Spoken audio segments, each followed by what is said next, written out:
Morning everyone.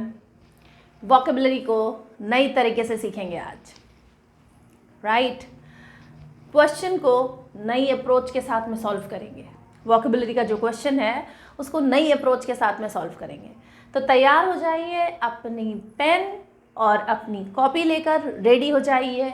शुरुआत करेंगे आज के लेक्चर से एक क्वेश्चन के साथ, राइट। लेकिन वो क्वेश्चन करने के पहले इटिमोलॉजी रूट वर्ड क्या होता है, इटिमोलॉजी और रूट वर्ड इनका क्या मीनिंग होता है, कैसे वर्क करते हैं ये वोकेबुलरी को एनरिच करने में, उसके ऊपर थोड़ी सी बात करेंगे। इटिमोलॉजी या फिर रूट वर्ड जो है, रूट वर्ड अगर आपको समझ आ गया और ये साइंस समझ आ गया कि सफिक्स, प्रीफिक्स और रूट वर्ड से कैसे एक नया वर्ड बनता है या एक ही रूट वर्ड से कैसे बहुत सारे वर्ड्स बनते हैं, वो रूट वर्ड अगर आपको याद हो गया, अगर आपको रूट वर्ड समझ आ गया, तो समझिए कि वोकेबुलरी का क्वेश्चन एक भी गलत नहीं होगा आपका। सारे के सारे क्वेश्चंस वोकेबुलरी के, कितना भी हार्ड वोकेबुलरी पूछ ले, और फिर ऐसा है, फिर तो आप मतलब विश करेंगे जब एग्ज़ाम में कि अच्छे हार्ड क्वेश्चन पूछे जाएं, तो बढ़िया है। कंपटीशन लेवल जो है वो मुझे तो आता है, मुझे तो समझ में आ गई हैं ये चीज़ें, तो मेरा तो सिलेक्शन 100% होना तय है। ये है रूट वर्ड का साइंस, ये है ये इटिमोलॉजी का मैथ्स। हम बिल्कुल मैथ्स की तरह 2+2 करके उसका आंसर 4 निकालेंगे। ये बिल्कुल मत सोचिए कि क्वेश्चन में अगर कोई वर्ड है मुझे समझ में नहीं आया तो मुझे कैसे ही पता चलेगा। तो ये क्वेश्चन सॉल्व करने के पहले, ये क्वेश्चन है आपका, वर्ड लिखा हुआ है एंथ्रोपोलॉजी। एंथ्रोपोलॉजी वर्ड है और इसके 4 ऑप्शन हैं। इन 4 ऑप्शन में से आपको एक राइट ऑप्शन निकालना है। हो सकता है एंथ्रोपोलॉजी आपको अभी समझ नहीं आ रहा हो, लेकिन ये रूट वर्ड जानने के बाद आपको आ जाएगा एंथ्रोपोलॉजी क्या होता है। अब एंथ्रोपोलॉजी, एंथ्रो जो वर्ड है इसका मतलब होता है ह्यूमन या मैन। एंथ्रोपो मतलब होता है ह्यूमन या फिर मैन। देखिए यहाँ पर भी लिखा हुआ है एंथ्रोपो मतलब ह्यूमन या फिर मैन। ये एक रूट वर्ड हमें समझ आ गया। अब वर्ड लिखा हुआ है एंथ्रोपोलॉजी, ये जो लॉजी वर्ड है, लॉजी, इस जैसे बायोलॉजी, सोशियोलॉजी, इटिमोलॉजी, ये लॉजी क्या होता है? स्टडी, किसी चीज़ की स्टडी करना। लॉजी मतलब होता है स्टडी करना, और एंथ्रोपो मतलब ह्यूमन या फिर मैन। इतनी बात आ गई हमें समझ में। अब अगर एंथ्रोपो मतलब हमें पता है, लॉजी मतलब हमें पता है, दोनों ही रूट वर्ड्स हैं।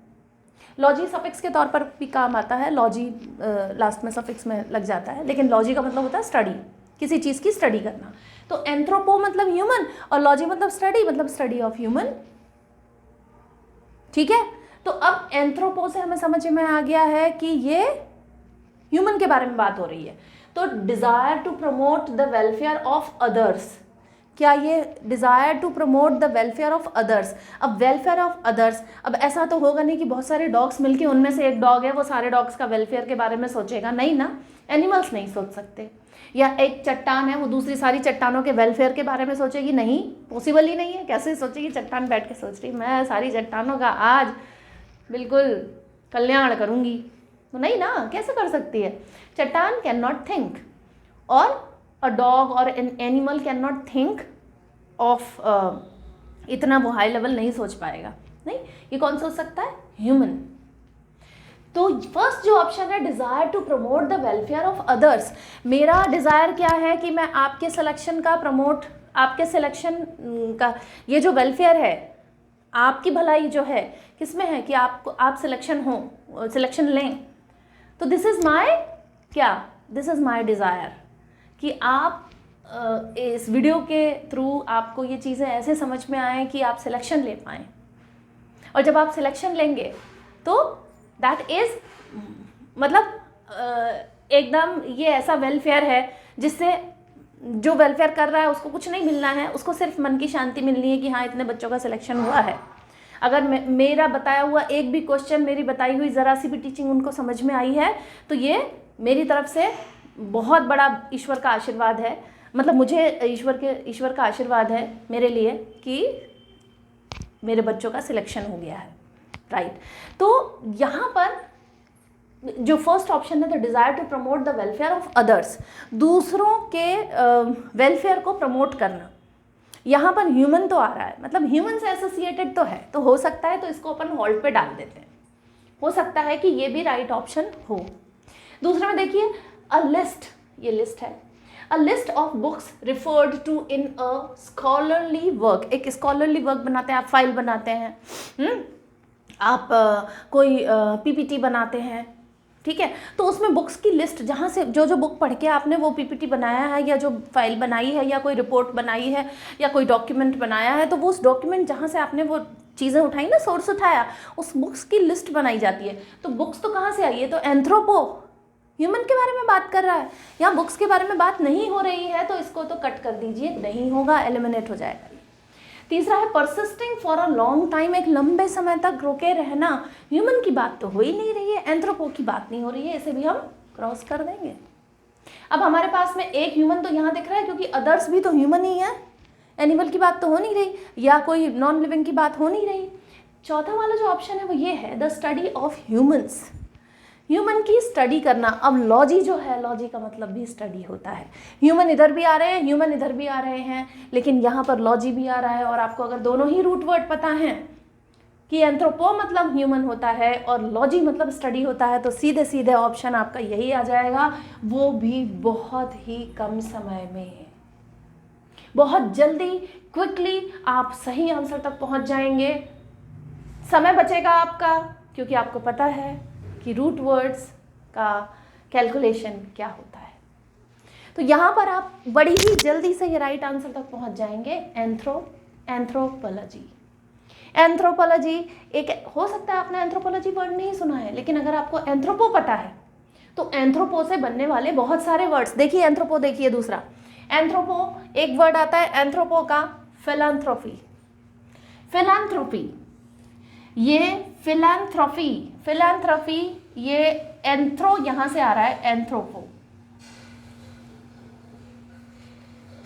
एंथ्रोपो, और फिलैंथ्रोपी, यहाँ पूरे अगर हम इस वर्ड को देखें तो फिलो मतलब जो फिलो है, एंथ्रोपी, फिलैंथ्रोपी एक्चुअली वर्ड को दोनों को मिला दिए गए हैं तो फिलैंथ्रोपी बना है। फिलो मतलब होता है लव या फ्रेंडली होना, और एंथ्रोपो मतलब होता है ह्यूमन, तो ह्यूमन के लिए जो फ्रेंडली है या ह्यूमन के प्रति लव रखता है, अफेक्शन रखता है, वो एंथ्रो, और फिलैंथ्रोपी, फिलैंथ्रोपी यही फर्स्ट वाला ऑप्शन है, दूसरों के वेलफेयर की इच्छा होना, दूसरों की भलाई की इच्छा होना, फिलैंथ्रोपी कहलाता है। अगर मेरा मन है कि मेरी वजह से, मेरे माध्यम से, मेरी टीचिंग से बच्चों का भला हो, स्टूडेंट्स जो हैं, जो एस्पिरेंट्स हैं, उनका भला हो जाए, तो ये फिलैंथ्रोपी है, ये इच्छा फिलैंथ्रोपी है, ये डिज़ायर फिलैंथ्रोपी है। एंथ्रोपो आ रहा है यहाँ पर, मनुष्य व्यक्तियों के तौर पर एंथ्रोपो है, और फिलो मतलब होता है लव या फिर फ्रेंडली बिहेवियर। तो फिलैंथ्रोपी का मतलब भी यहाँ पर आ गया, वो भी रूट वर्ड से।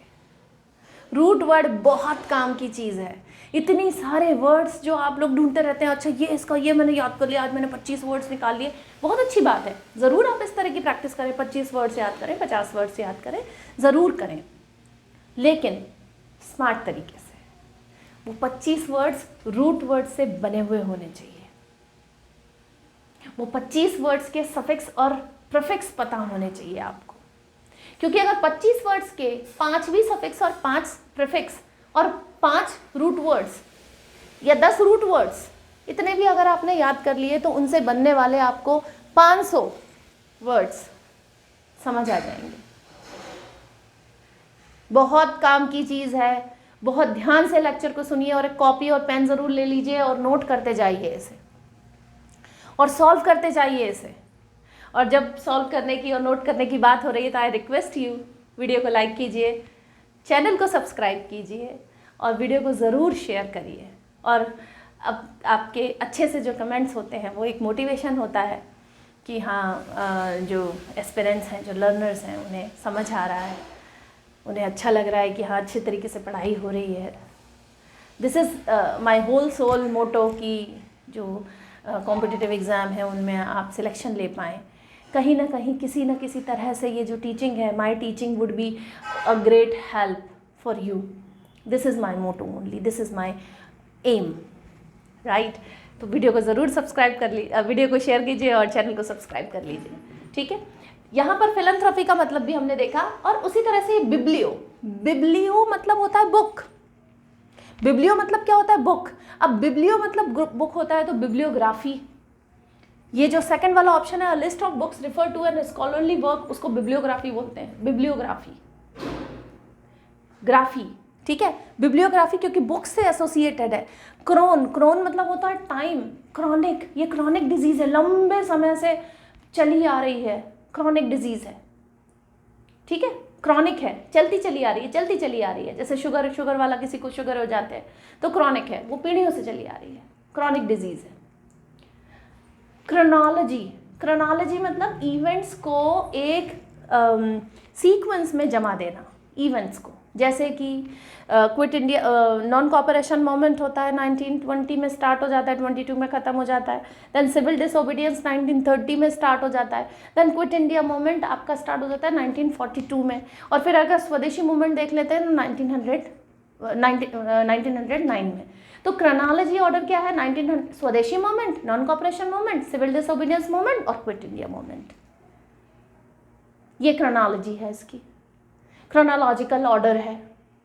तो क्रोन मतलब होता है टाइम, इसीलिए क्रोन समझ के हमें क्रोनोलॉजी समझ आ गई, हमें क्रॉनिक समझ आ गया, हमें क्रोनोलॉजिकल ऑर्डर समझ आ गया. वर्ड हमने एक ही सीखा और वो था क्रोन. इतने सारे वर्ड्स तो हमें यूं ही समझ में आ गए. क्रोनोलॉजी, लॉजी मतलब क्या होता है? स्टडी. तो टाइम की study, chronology, right. Bibliography, biblio से है, बिब्लियोग्राफी बुक्स की जो लिस्ट होती है उसे बिब्लियोग्राफी बोलते हैं. बिब्लियोफाइल है ना. क्रोनोलॉजी यहाँ पर आ गया है. 1 second, I would like to show you some words. 1 second.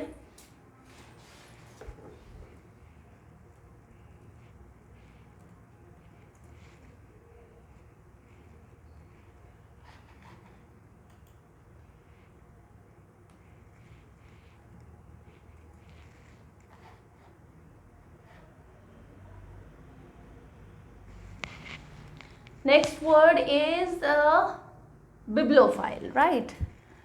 Bibliophile and some other words also. Here it is. Okay, chronology and chronic, we have done chronology and this chronic as well. So bibliophile, bibliophile मतलब, biblio मतलब होता है book.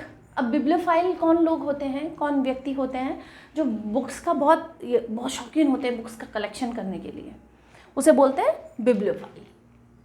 क्योंकि ये biblio का मतलब होता है बुक, ये हमें पता है, ये रूट वर्ड. और फाइल मतलब जो कलेक्शन करते हैं. तो बिब्लियोफाइल मतलब होता है जो लोग बुक्स का कलेक्शन करते हैं उसे बिब्लियोफाइल बोलते हैं. बिब्लियोग्राफी जो लास्ट में जो बुक की लिस्ट रहती है, जो बुक की लिस्ट लिखते हैं उसे बिब्लियोग्राफी बोलते हैं. किसी भी स्कॉलरली वर्क के लास्ट में जो बुक की लिस्ट बनाते हैं उसे बिब्लियोग्राफी बोलते हैं. क्रॉनिक वी हैव डन, जो लंबे समय तक चलते आए, persisting for a long time, जो लंबे समय तक चले उसे क्रॉनिक बोलते हैं. ठीक है. क्रोनोलॉजी, एक सारे इवेंट्स को एक ऑर्डर में लिखना, उसे क्रोनोलॉजी बोलते हैं. Study of time. Root words से इतने सारे वर्ड्स बिना दिमाग में बहुत कोशिश करे, अरे मुझे याद करना है, रोज़ सुबह इतने पढ़ने हैं, शाम को इतने वर्ड्स पढ़ने हैं, बिना स्ट्रेस दिए आपने इतने सारे वर्ड्स लर्न कर लिए. यही मैजिक है इटिमोलॉजी का, इटिमोलॉजी रूट वर्ड्स का. सो रूट वर्ड्स याद करते रहिए, सफिक्स और प्रीफिक्स के साथ में वर्ड्स बनाते रहिए. वोकैबुलरी बिल्कुल एक भी क्वेश्चन गलत नहीं होगा आपका वोकैबुलरी का. सो आज के लेक्चर के लिए हम लोग इतना ही पढ़ेंगे. अभी नोट डाउन आप करते चलिए, स्टडी अपनी बिल्कुल लगातार अपनी स्टडी करते चलिए. आज के लेक्चर के लिए इतना ही. Thank you so much.